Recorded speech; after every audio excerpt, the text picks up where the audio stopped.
Okay, so there you go, scattered pulse. We've got to get rid of it, okay? Now, the biggest mistake made that you will make is misinterpreting a scattered pulse for a weak pulse. Don't do that. Now, how do you know? I'll tell you. You ready?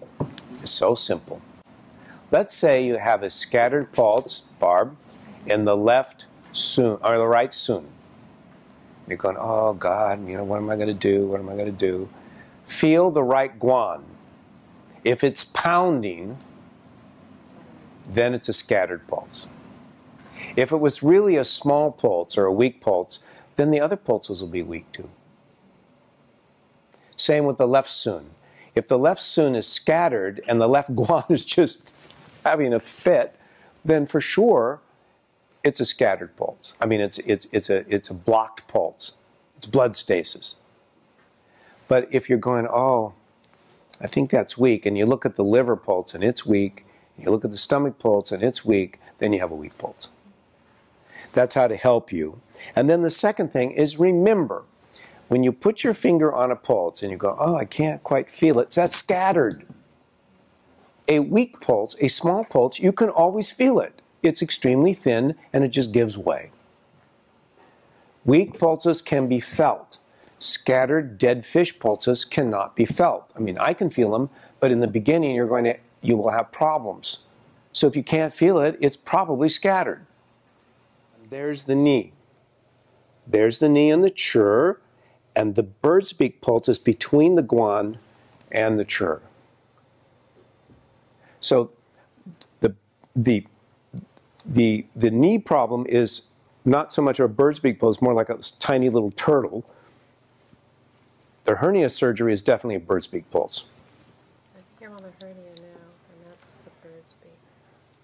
Yeah, the hernia is the bird's beak. It's between the chur and the guan. Because he's so tall, this is going to be. That's right. He's so tall, you have to widen your fingers. There's the between. Between. You feel it? That's where the bird's beak should be. You feel it?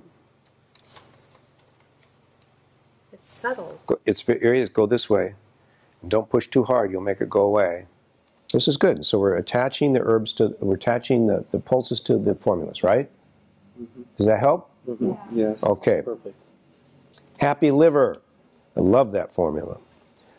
This is just a generic formula that will not fail you to treat a damp, heat liver problem where the pulse is kind of pounding, convex, but it's deeper.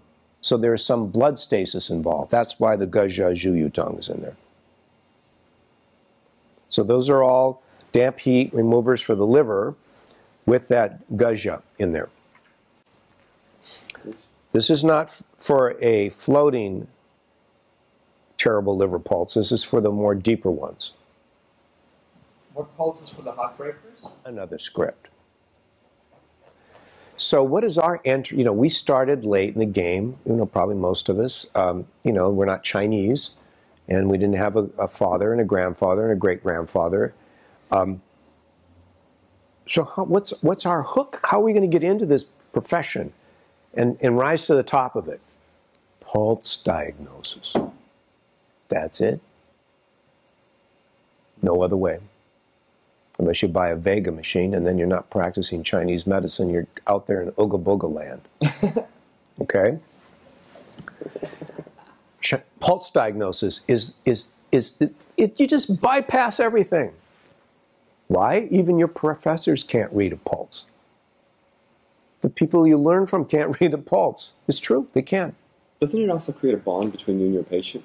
Yeah, it's wonderful. It talks to you. Read the pulse, you know, the patient's there, and then the pulse starts telling you, I'm so upset, and I'm anxious, and I hate this, that, and I hate that in my work, and I got a rash down there, and it talks to you. It's like your buddy. So that comes in handy with men who don't want to complain about something. Men lie about everything. Men are the worst.